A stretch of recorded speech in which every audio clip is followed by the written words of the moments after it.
Hola todos, je vous ai manqué. On se retrouve pour la partie 2 de la musique en 2009. J'ai dit dans la première vidéo qu'on voulait tester un nouveau format, qu'on voulait splitter en deux au lieu de faire 1h30, 1h40 de vidéo, essayer de le faire en deux parties. J'ai vu vos commentaires, j'ai vu comme quoi vous préférez quand c'est un petit peu plus long, quitte à ce que vous coupiez vous de votre côté et que vous recommenciez le lendemain à regarder la vidéo. Donc j'ai pris note et je pense qu'on repassera au format habituel qui est le long format pour les prochaines vidéos. Celle-ci sera la deuxième partie, donc coupée en deux parties. On l'aura fait, on l'aura tenté, ça n'aura pas marché, mais c'est pas grave. Qui ne tente rien n'a rien. En tout cas, merci beaucoup pour les commentaires sur la première partie, sur les stats de la vidéo, c'est trop cool, je suis super content. Si dans la partie 1 vous n'avez pas pensé à vous abonner, n'hésitez pas à vous abonner maintenant, ça fait toujours plaisir. Si c'est la première fois que vous me voyez, que c'est la première fois que vous voyez la vidéo, n'hésitez pas à vous abonner si le contenu vous plaît aussi. En tout cas, je vous remercie tous. On perd pas beaucoup de temps, parce que de la première partie déjà, on a pris beaucoup de temps. C'est parti!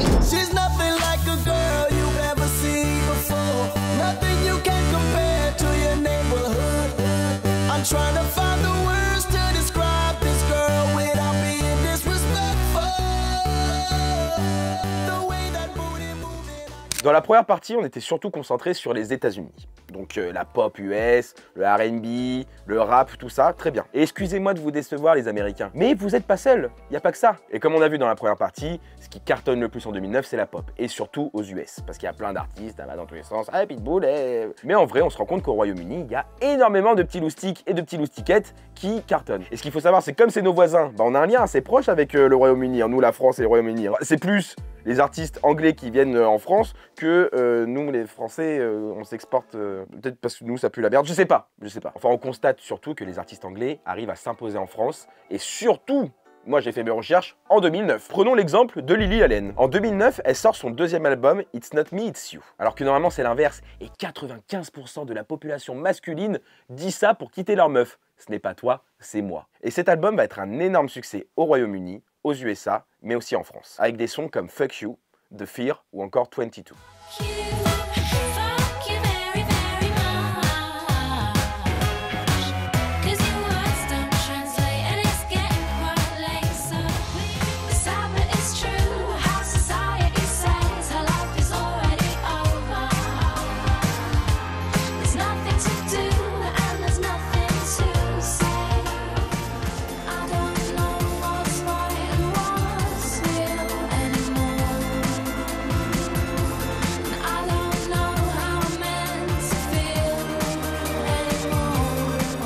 Mention spéciale à 22, puisqu'en fait elle est sortie donc en France, mais en featuring. À l'époque, on avait très peu la version originale, il y avait surtout un featuring avec Ours, qui s'appelait, moi je me rappelle, je jouais à Dofus en même temps que j'écoutais cette musique tout le temps, en boucle.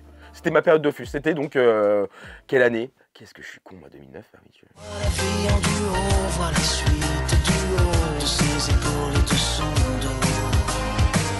Niveau profil féminin à l'époque, il y en avait tellement qui sortaient des bangers.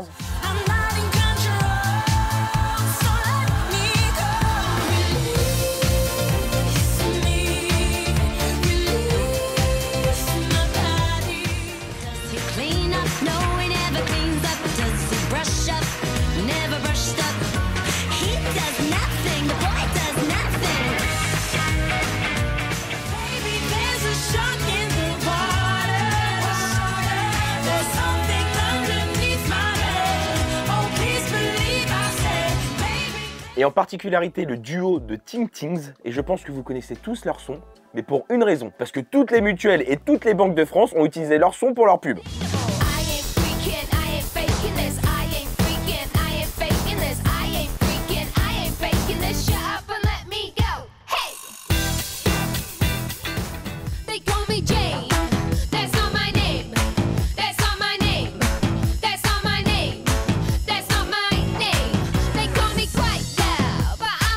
Mais le Royaume-Uni, c'est pas que des zouzettes, il y a aussi des zouzous, qui veut dire des gadgets, quoi, des garçons.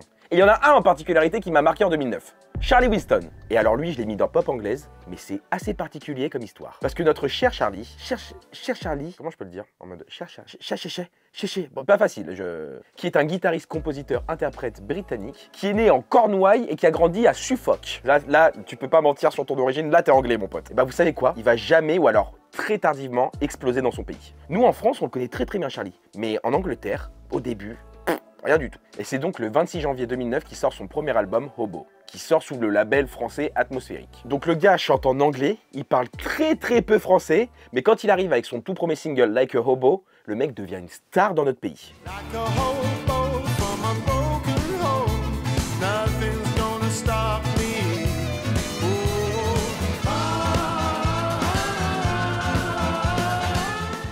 Le single va finir numéro 1 du top 50 et va même se propager dans les pays francophones puisqu'il sera aussi dans le top 3 en Suisse et en Belgique. Et il va continuer sur sa lancée avec Kick the Bucket qui va aussi cartonner.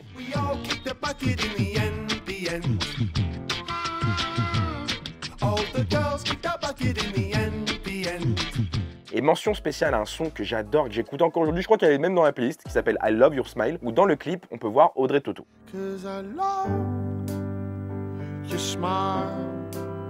Yes, I love your smile.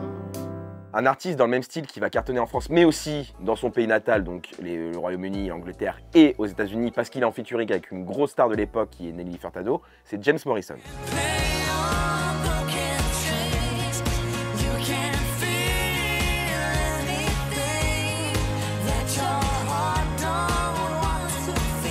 Oh, ce son-là, ce featuring-là. Oh, Broken Strings, le poulet. On avait aussi Mika qui sortait son deuxième album studio, The Boy Who Knew Too Much.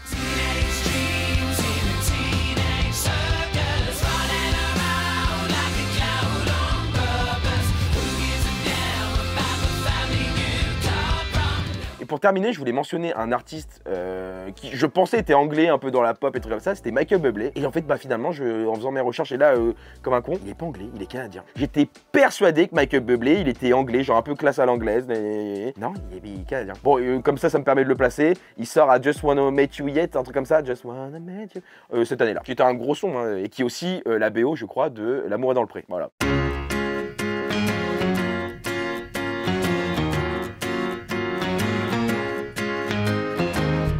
Haven't met you yet. L'anglais est pas dingue, hein, excusez-moi. Je pense qu'on a fait un petit tour de tout ce qui se passait au Royaume-Uni et j'ai lu vos commentaires. Et depuis le début des premières vidéos, je reçois beaucoup de commentaires en mode « Tu parles pas de rock ». Alors rock, c'est un truc que je suis pas forcément et tout, et dans ces années-là, je savais pas si ça bougeait vraiment ou pas, donc j'ai fait mes recherches et on va un petit peu sortir de l'Europe très rapidos pour parler vite fait du rock.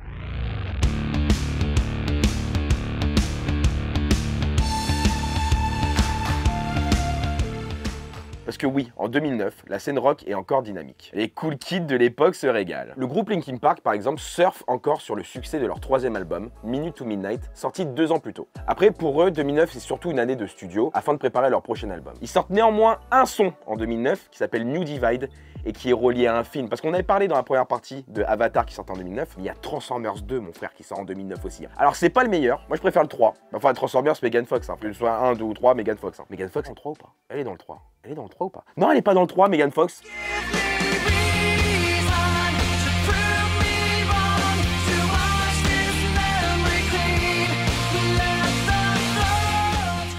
Mais le rock en 2009, c'est surtout l'année de Muse. Mais si Muse, vous vous souvenez, Muse c'était ça.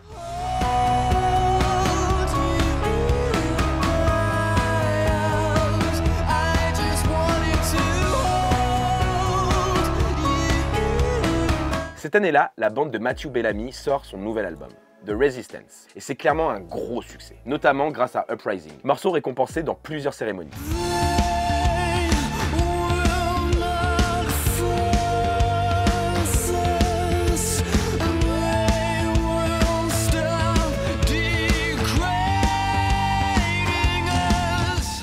D'ailleurs, des prix ils vont en gagner pas mal grâce à ce nouvel album. Meilleur groupe de l'année, meilleur album de l'année, meilleure pochette d'album, et même homme le plus sexy de l'année pour Matthew Bellamy, selon NME Awards. NME Awards. Pourquoi pas? The Resistance, c'est un album complet. Un appel à la rébellion mixé à une symphonie orchestrale. En fait, l'album est construit pour être écouté par le plus grand nombre, et ça marche. L'album se place numéro 1 des écoutes partout dans le monde pendant de nombreuses semaines. Faut dire qu'ils ont fait ça bien aussi. Hein. Pour l'enregistrement, le groupe est parti s'installer près du lac de Côme, en Italie. Bon, clairement, il y a pire comme condition, excusez-nous, messieurs. Hein. Et pourquoi l'Italie? Car le groupe a fait appel à un orchestre symphonique de Milan. C'est-à-dire 40 musiciens environ. Ça fait beaucoup, hein. Autre fun fact, on entend souvent les artistes dire « Oh ben on a fait une vingtaine de chansons pour l'album et on devait en choisir que 10 ou 11, nanana, on savait pas et tout. » Matthew Bellamy, en interview, il dit « Bah nous, on a fait 11 sons, quoi. Enfin on a bossé sur 11 sons pour l'album, donc on a fait que 11 sons, quoi, je sais pas, Pas de gâchis, on s'est pas chier à partir dans tous les trucs, restez concentrés sur 11 sons, faites comme eux !» Dans la foulée, le groupe part en tournée dans les plus grands stades d'Amérique du Nord. Mais pas pour défendre leur album, non. Pour faire la première partie de U2. En vrai, c'est une bonne pub, hein, on va pas se mentir. Et c'est ensuite que Muse part faire une tournée en Europe, cette fois-ci pour rencontrer leur public. Et ils passeront d'ailleurs 7 fois en France. Ils nous aiment bien. Cocorico. Allez, la France. Et pour terminer niveau rock en 2009, il y a aussi Green Day, qui sort son 8e album, hein, excusez-nous, qui s'appelle 21 Century Breakdown. Et c'est un peu comme ce qu'ils avaient fait pour American Idiot. Cet album suit l'histoire de Christian et Gloria au fil des musiques. L'album est évidemment un succès et le groupe ira rechercher le Grammy du meilleur album de rock. Mais c'est une année de consécration encore plus significative pour eux. Puisque d'après les sondages réalisés par le magazine Rolling Stone, Green Day est élu meilleur groupe de la décennie, American Idiot est élu album de la décennie et Boulevard of Broken Dreams est élu titre de la décennie. Pas mal, on est bien. On a Coupe de France, Championnat, Ligue des Champions, on a les trois là. Et donc, on était au Royaume-Uni, on est un peu allé voir le rock, donc un peu États-Unis et tout. Hip hip hip hip hip hip hip, on revient en Europe.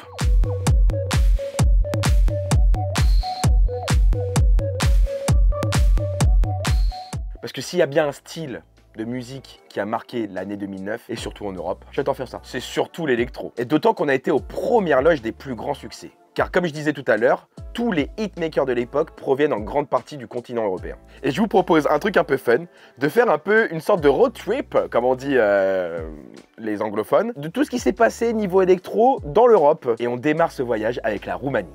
Je vous trouve dur avec la Roumanie quand même, hein. Je m'attendais à une réaction un petit peu plus ouf. Hein. Parce qu'à l'été 2009, un petit gars qui n'avait pourtant rien fait d'exceptionnel jusqu'ici, va drop un son qui va retourner toutes les boîtes de nuit. Je parle d'Edouard Maya et du son Stereo Love.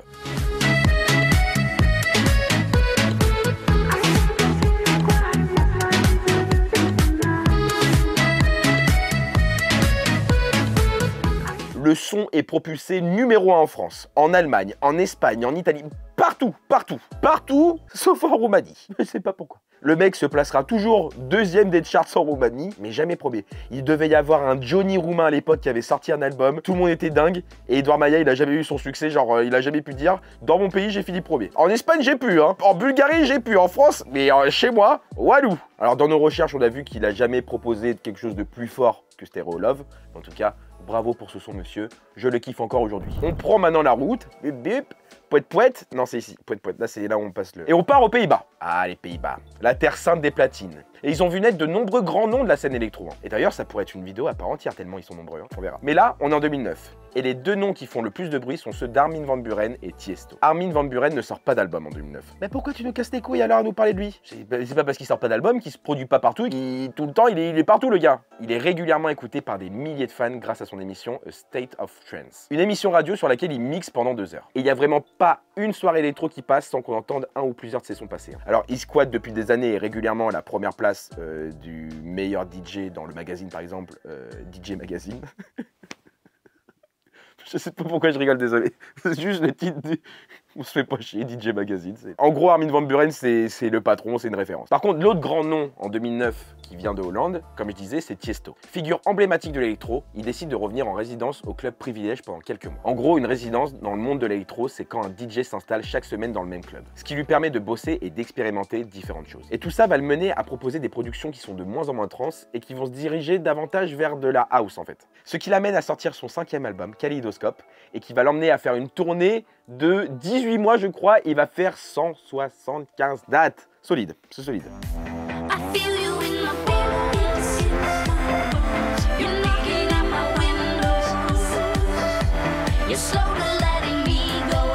On peut continuer le voyage parce qu'il n'est pas fini hein, le voyage. Hein. Et ça y est, on y vient, on va vers la France. Mais hop, on tourne un petit peu, on va vers la Suisse. Si je vous dis Remedy, ça vous parle? Je sais pas. Mais si je vous fais écouter ce son.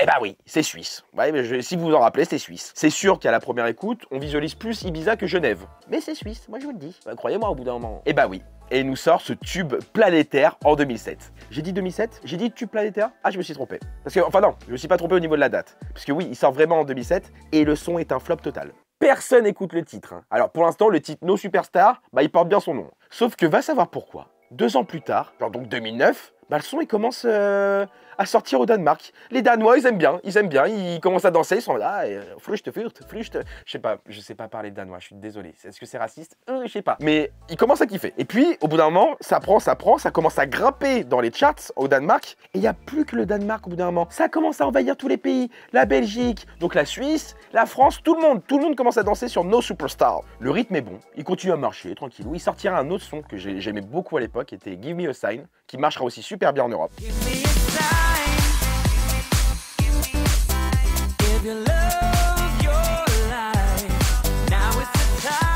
Et puis après, bah, plus grand chose. Petit à petit, il va retomber dans l'anonymat, enfin, je sais pas, mais ouais, non, pas grand chose. Pour vous dire qu'on se rappelle tellement plus trop de lui que Loulou, il va se faire tatouer son nom dans le dos pour qu'on se souvienne peut-être un petit peu de lui. Peut-être grâce à ma vidéo, peut-être ça va repéter, comme au Danemark il y a 15 ans, hein, je sais pas.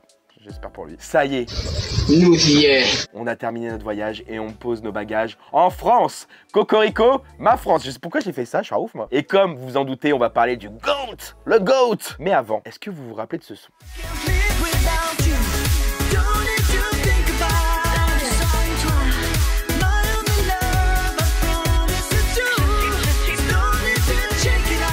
Et bah ça, c'est suisse aussi. Non, je rigole. C'est français ça. Mais oui, c'est français. Ocean Drive, c'est un groupe composé de Gilles Lucas, Romain Curtis, Johnny Williams, Nicolas Carrel et Just Human. Et en fait, tous les morceaux sont chantés en français et en anglais par la chanteuse Solène Océane et Gilles Lucas. Et le nom Ocean Drive, c'est l'endroit où ils se sont rencontrés, Nicolas Carel et Just Human, je crois. Donc ils ont pris Ocean Drive.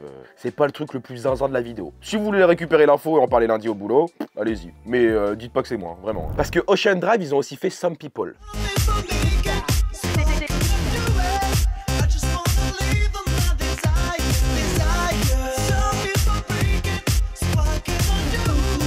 Et ce type de son là que vous entendez, il vous dit rien? Parce qu'en fait, c'est le même son que dans tous les génériques, genre des Anges de la Terre-Réalité, les Ch'tis Amicaux, non, je sais pas s'il y avait les Ch'tis et tout, mais tout ça, c'était Gilles Lucas qui chantait en fait.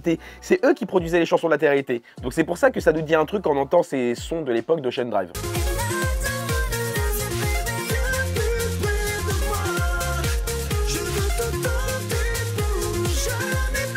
Ocean Drive c'est fait, il en reste un, David Guetta. C'est bon, voilà, c'est dit, David Guetta, voilà. Je sais qu'on en a déjà parlé pour la vidéo en 2012, mais le problème c'est que David, il est présent chaque année. Et en 2009, il n'a pas chômé. Le 24 août sort son 4e album, One Love, des tubes à gogo.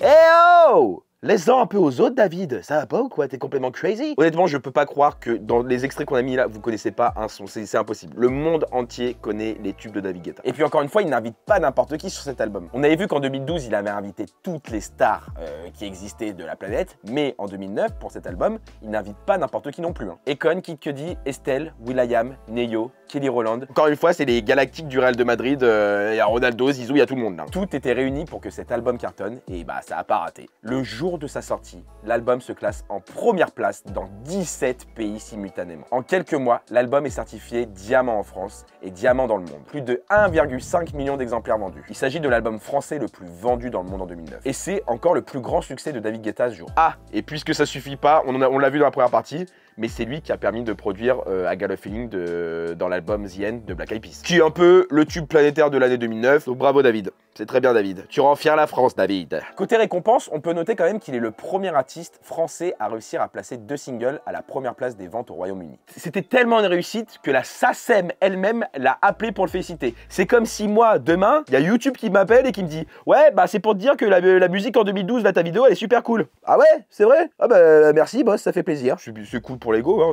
qu'est-ce que je vous dise de plus? Mais surtout, c'est une consécration internationale qu'il obtient, devenant quelques mois plus tard le premier artiste français à faire la couverture du Billboard. Oh, David, les chaussures, c'est quoi ça, bordel de merde? Qu'est-ce que c'est que ce truc dégueulasse là? En tout cas, Guetta, en 2009, il a réussi, avec cet album et avec tout ce qu'il a fait sur l'année, à rendre la musique dance, ou la dance music comme il l'appelle, populaire. Mais il a réussi à faire un truc qui se faisait pas trop avant, c'est de connecter donc l'électro avec la pop et un peu le hip-hop pour regrouper tout ça et ramener des gros stars de la scène américaine. Bon, on a parlé de David, fierté de la France et tout, mais la France, c'est pas que David. Et comme pour la toute première vidéo qu'on avait vue en 2007, que ce qui cartonnait le plus à l'époque en France, c'était la variété française, et ben 2 ans après, en 2009, c'est encore un petit peu la même chose. Cette nuit, intenable insomnie, la folie me guette. Car oui, en 2009, la variété française est encore le genre musical le plus présent et le plus écouté. De nombreuses stars tentent de faire leur place, qu'elles soient présentes depuis des années ou juste de passage pour quelques mois. Ce qui nous offre un choix assez gigantesque d'artistes à écouter. Et on commence avec l'idole d'une génération entière, Jenali. En 2009, Jenali était déjà dans la musique, mais de manière plus anonyme. Ayant un vrai talent d'écriture, elle écrit notamment pour Cherif Aluna, gagnante de Popstar avec son titre Quelque part. Et bah oui, derrière Quelque part le titre, c'est Jenali qui l'a écrit. Mais fini l'anonymat, place à la lumière. Jenna lance sa carrière, remportant un concours organisé par Skyrock, qui, quelques mois plus tard, lui permet de sortir son premier album, Vous remercier. Globalement, l'album se vend très bien, mais c'est parce qu'il est surtout porté par un titre, J'aimerais tellement.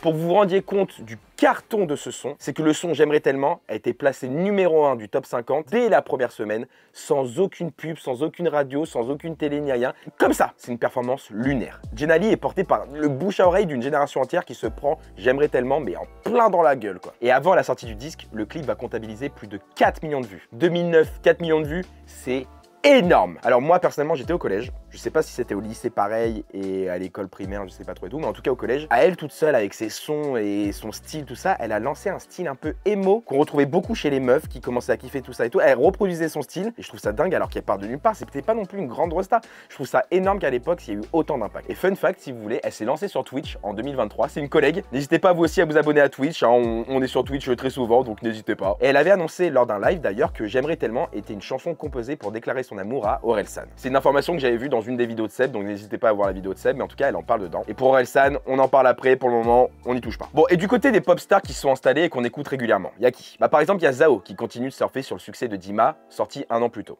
Tout comme Cherif Aluna et son album Vénus. L'une comme l'autre sont d'ailleurs souvent nommées et parfois récompensées dans de nombreuses cérémonies françaises. Et avec tout ça, elles font figure de visage important de la scène française. Il n'y a pas de projets à proprement parler qui sont sortis en 2009, mais elles étaient là quoi en gros. Hein. Je veux dire, au bout d'un moment, genre à l'époque, tout le monde écoutait C'est chelou ou Si tu n'étais pas là.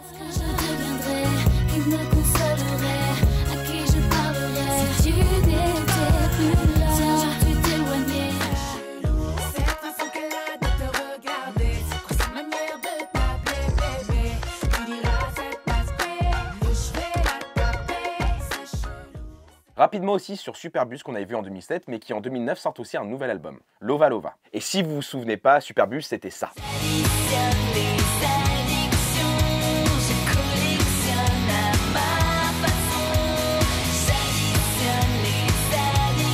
Côté petite découverte qui est bon francophone, qui vient du Canada mais qui est francophone et qui a été dans la variété française cette année-là, c'est Cœur de Pirate. Elle sort cette année-là un album qui s'appelle Cœur de Pirate, on va pas se chercher avec ça, avec des sons comme des enfants qui va cartonner en France et un son aussi avec Julien Doré que j'aimais beaucoup, c'est Pour un infidèle. Et moi je t'aime un peu plus fort, mais il m'aime encore. Et moi je t'aime un peu plus fort. Et doucement tu me fais voir les plus douces de tes histoires. Et plus notre idylle avance, d'autres filles entrent dans la danse. Oh, qu'est-ce que c'est que ça? Est-ce que ça serait pas mon radar à Mylène qui s'affole? Parce que ça sent les gros concerts pour Mylène Farmer en 2009. Et bah oui, en 2009, Mylène Farmer devient la première chanteuse française à remplir le Stade de France. Et sur 2 dates, hein, écoulées en 3 heures. Hein. Bah mais c'est une rockstar, hein, Mylène, hein, qu'est-ce que vous voulez que je vous dise hein. Et sinon, premier album aussi, oula, j'avais oublié, qui est sorti en 2009, c'est Pony Pony Run Run. Bah, et c'est français, Pony Pony Run Run. Hein. Et c'était leur premier album avec Ayou. Ayou, c'était cool. Hein.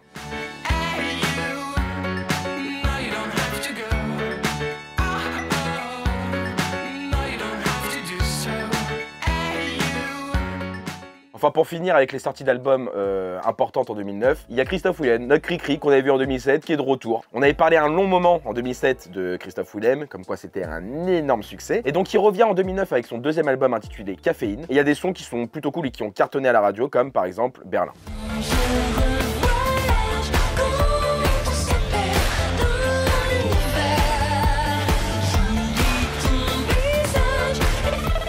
Côté hitmaker, on a des choses sympas à se mettre sous la dent également. Si historiquement, Magic System c'est les rois de la musique au camping, et ben en 2009, ils voient arriver un concurrent, un ennemi. Attention, hein. Et ils rigolent pas eux, hein. Le collectif Métissé. Et attention, parce qu'ils débarquent, on les connaît pas, ils débarquent avec Laisse-toi les bébés, c'est une explosion. Les campings deviennent fous. Hein.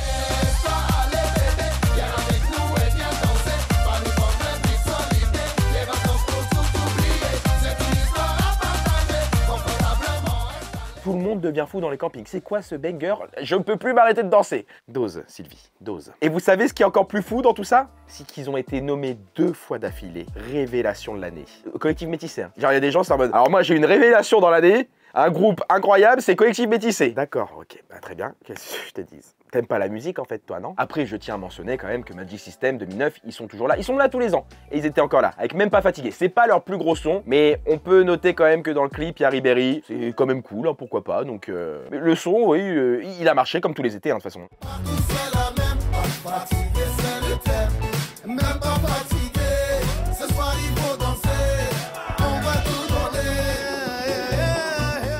Et puisqu'on est dans l'été, dans le camping et tout, cette année-là, on a 2 gros baisers, si je peux appeler ça comme ça. C'est les mecs qui jouent de la guitare, les blonds qui jouent de la guitare sur la plage et tout. On en a eu 2 gros baisers comme ça cette année-là. Déjà Peps. Personne se souvient de Peps normalement, mais tout le monde se souvient de Libertas, son son là.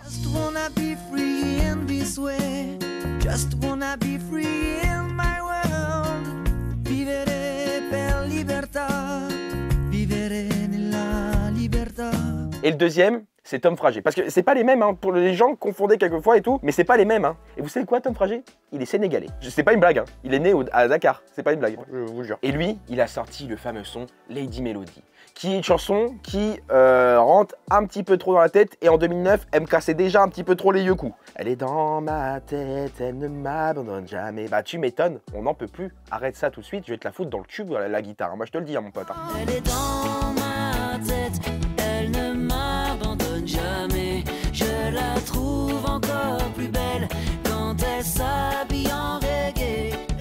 Mais là, on parle hitmaker. Et je suis obligé de mentionner, c'est même pas obligé, on va en parler. Le numéro 1 en 2009, le roi du hitmaker, qui n'aime pas les franges à la Kate Moss, Helmut Fritz. Ce garçon est arrivé comme un ovni en 2009. Sous les faux traits d'un chanteur allemand, il casse tout avec son titre « Ça m'énerve ».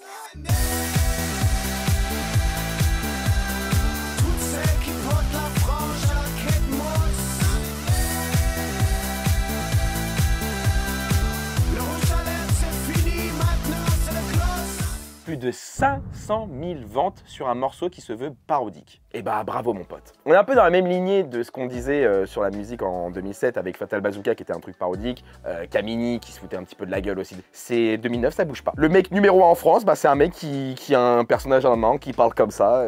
Ma France, ma France. Merde! Pour l'anecdote, le titre est produit par Laurent Conrad, un des membres du duo Disco Beach, qui avait aussi déjà fait un gros hit à l'époque, C'est beau la bourgeoisie. Petite bourgeoisie qui boit du champagne, c'est beaucoup les quotas français que pas plus anglais.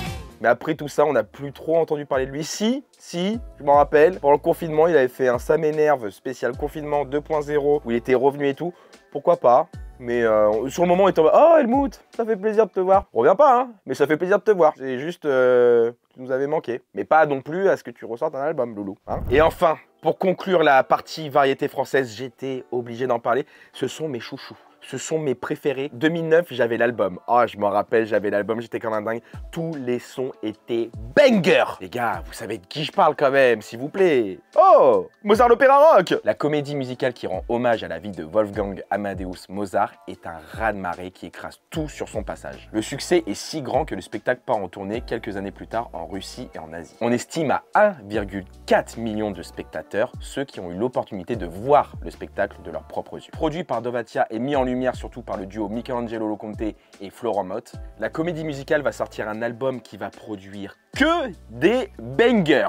On y retrouve des sons comme Tatou-moi, qui était... Tout le monde écoutait Tatou-moi. Vivre à en crever, je pouvais crever pour ce son. J'adorais quand j'étais jeune vivre à en crever. Et bien sûr, la Saint-Symphonie qui était aussi exceptionnelle.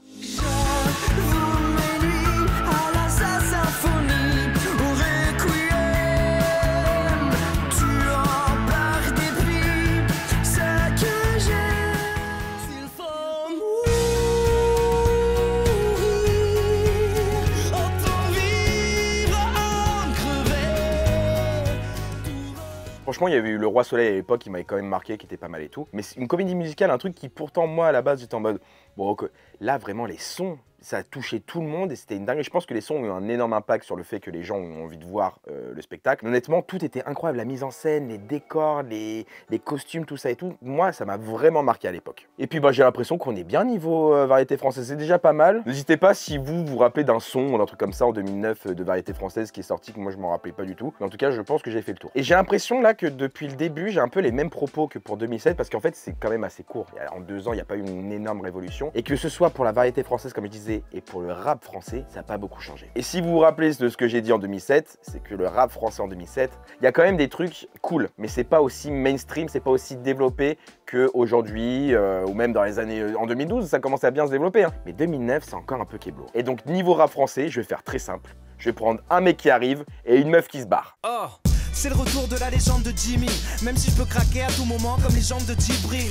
2008, je lance le missile. Celui qui arrive, c'est évidemment Orelsan. On en parlait avant avec Jenali, tout ça. Là, on parle d'Orelsan. Après des années à publier ses morceaux dans un anonymat presque total, à se faire ramasser dans des concours de Battle MC et à galérer avec des clips amateurs sur YouTube, il décroche enfin une chance de sortir ses premiers clips pro et, dans la foulée, son premier album, Perdu d'avance. Parlons tout d'abord du personnage. Voilà comment il était présenté lors du Printemps de Bourges en 2009.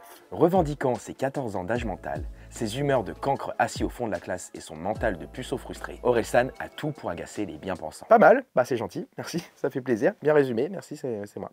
Par contre, ils vont le regretter, hein, Printemps de Bourges. Hein. Pourquoi? Parce qu'ils ont invité un mec qui ramène ça avec lui. Hein. Mais tu m'as trompé, comme tout pété, tu l'as pompé. T'es une sale pute, une sale pute, une sale pute, une sale pute, une sale pute. Oui, je t'aimais. La polémique éclate. À peine connu, Orelsan devient le gars dont tout le monde parle. Mais pas forcément pour les bonnes raisons. Des politiques, hein, que ce soit de l'extrême droite ou du PS, montent au créneau pour dire qu'un mec qui a écrit ça n'a rien à faire sur scène. Comme on en parle, bah, ces sons passent un peu à la radio, mais par contre ça lui donne un peu cette image d'artiste sulfureux quoi. Et son album dans tout ça, il cartonne. Eh bah oui, il cartonne. Bon, il faudra 9 ans pour qu'il arrive disque de platine, mais après disque de platine c'est quand même énorme. Mais il y arrive. Parce que bah il partait de zéro, donc même s'il cartonne, c'était pas non plus le truc, mais il arrive au bout de 9 ans à faire disque de platine. Et l'album dans tout ça, eh bien c'est une plongée dans la médiocrité. Pas n'importe laquelle, hein. Celle d'un jeune paumé qui s'ennuie à Caen, qui tente des trucs pour s'en sortir et qui foire la plupart du temps. Mais là où Orelsan est très fort, c'est qu'il ne se lamente pas. Non, non, non. Il glorifie cette médiocrité. Sa nullité, c'est son arme, son identité. Il l'assume et il explose en pleine lumière, à l'oreille de tout le monde. On s'en bat les couilles de ce que disent les gens. On vit pas dans le même monde, on est différents. Je suis resté beaucoup trop longtemps à cirer le banc. Si je rentre sur le terrain, c'est pour mettre une droite à mon coach. C'est le petit con par excellence, celui que tout le monde traite de loser, et qui, à force d'accumuler les échecs, se réfugie dans ses fantasmes. Et dans son style, il le sait, c'est un tueur. L'album, c'est son terrain de jeu, l'endroit où il peut laisser éclater cette personnalité. Dans la nouvelle scène, je suis le seul qui sort du lot. Je suis le seul écrivain potable depuis Victor Hugo. Je marche sur l'eau, je nage sur le bitume. Et ça fait 3 minutes, Jimmy Punchline, 7ème magnitude. En vrai, au-delà de ça, Perdu d'avance, c'est du second degré, mais à gogo. Mais attention, hein, pas du second degré juste pour la vanne ou des choses comme ça. Hein. C'est un humour qui lui permet d'aller au fond de vraies thématiques. Par exemple, quand il parle de son incapacité à être en couple, avec pour le pire, il se lâche dans un plaidoyer très corrosif contre les hommes en couple.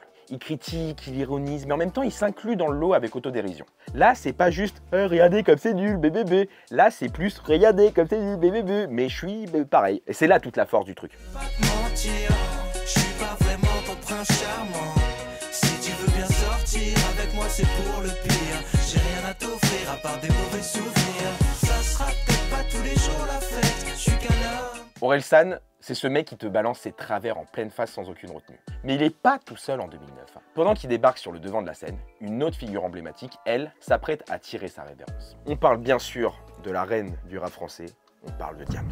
En 2009, Diams sort SOS, son tout dernier album avant de quitter la scène musicale. À ce moment-là, elle est déjà une icône, une artiste qui a marqué toute une génération. Parce que Diams, déjà moi je l'ai découvert avec mes frères et sœurs, ma sœur était fan de Diams. Et je me rappelle qu'ils avaient annoncé comme quoi le clip Jeune Demoiselle allait sortir à 16h30 sur une chaîne de musique ou je sais plus quoi et tout. Donc ma sœur était venue me chercher et genre on avait tracé les temps. Mais mind ta race toi. Elle avait 16-17 ans, hein. Mind ta race. Et je me rappelle du clip qui m'avait marqué où elle choisit un mec dans une boutique et tout, genre je sais plus quoi et tout. Et vraiment c'est des trucs qui m'ont marqué, cet artiste m'a vraiment marqué quand j'étais plus jeune. Mais bon, ça c'était en 2006 et revenons en 2009 avec l'album SOS. Cet album, il a une saveur particulière. C'est un au revoir. Une dernière déclaration avant de disparaître des projecteurs. Avec des morceaux comme Enfant du désert, Mélanie ou Si c'était le dernier, Diams livre un album introspectif, où elle parle à cœur ouvert de ses luttes personnelles, de son besoin de paix intérieure et de son cheminement spirituel.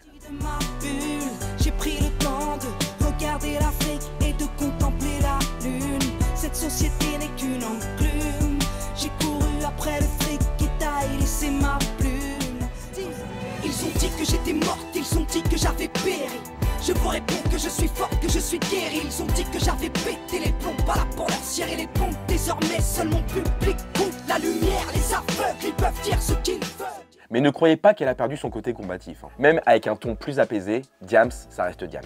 Engagée, percutante. Elle n'hésite pas à interpeller les grandes figures politiques de l'époque, Carla et Sarko pour ne citer qu'elle attaque sans détour dans ses textes. Autre exemple de sa plume toujours aussi acérée et engagée, le morceau Sur la tête de ma mère. Hommage au parcours plein de résilience et de combativité de sa mère qui a vécu à Chypre, alors que le pays était en proie à des troubles très importants après l'invasion militaire turque en 1974. Sans de quoi faire trembler la France, de Roubaix au Liban, de Nicosie en passant par Oman, qui que tu sois, tu ne peux pas taire, je suis la fille d'une guerrière, donc dépose une couronne de diamants sur la tête de ma mère, sur la tête de ma mère. Et cet album, il cartonne. SOS devient un véritable succès, disque de platine en quelques semaines, porté par des messages puissants et une production soignée. Elle entame ensuite une tournée, la dernière comme on le sait, pour dire au revoir à ses fans. Et c'est des moments pleins d'émotions qui, je pense, sont gravés dans la mémoire de beaucoup qui étaient présents à ce moment-là. Mais malgré cette tournée, on sent que quelque chose a changé. Diams, elle est ailleurs. Elle refuse les interviews, elle limite ses apparitions publiques. Et tout ça ressemble plus à un adieu en douceur qu'une sortie en fanfare, quoi, en gros. Un peu comme une page qui se tourne, finalement. Avec SOS, Diams laisse une empreinte indélébile.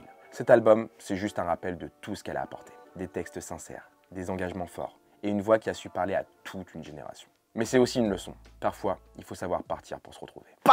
C'était pas une bête de fin de vidéo, ça, en mode avec la fin. Oh là là là là. En tout cas, vous l'avez compris, c'est la fin de la vidéo. C'est la fin de la deuxième partie sur la musique en 2009. J'espère encore une fois que cette vidéo vous aura plu. Ça a été énormément de travail. Encore une fois, je tiens à remercier toute l'équipe qui travaille dans l'ombre parce que j'ai l'impression qu'on le fait pas souvent. Moi, je le fais tout le temps, mais c'est important de le faire parce que sinon, il n'y aurait pas de vidéo. Donc, merci énormément aux auteurs qui ont écrit avec moi, Lucien et Meud, qui sont vraiment les boss. Gianni au montage, le GOAT, qui fait toutes les vidéos, qui est trop fort, mon petit loulou. Bravo à toi, c'est trop fort ce que tu fais, je suis trop fier de toi. Merci à No Wave pour la prod et aussi à Polyphonie pour le décor, parce qu'à chaque fois le décor, j'ai plein de commentaires qui disent « Ah, le décor il est dingue !» Bah ouais mon pote, tu crois quoi? Toi t'es un ouf, on va pas faire ça dans un garage. Et surtout, merci à vous, vous êtes de plus en plus nombreux, c'est énorme. Je vais être redondant, je suis désolé, je suis relou, mais c'est super important pour nous. N'hésitez pas à vous abonner, à mettre un commentaire, à mettre un like. Les commentaires, quand vous en mettez, en fait, ça nous met en avant sur YouTube et tout. Comme ça permet de nous faire découvrir à d'autres personnes qui ne nous connaissent pas. Donc n'hésitez pas, merci énormément. Je vous fais des gros bisous. Si on se revoit pas, je vous souhaite un joyeux Noël. Bah oui, parce que là, on est à la période de Noël. Des gros bisous tout le monde, profitez de vos familles, c'est super important. Des gros bisous tout le monde, ciao ciao.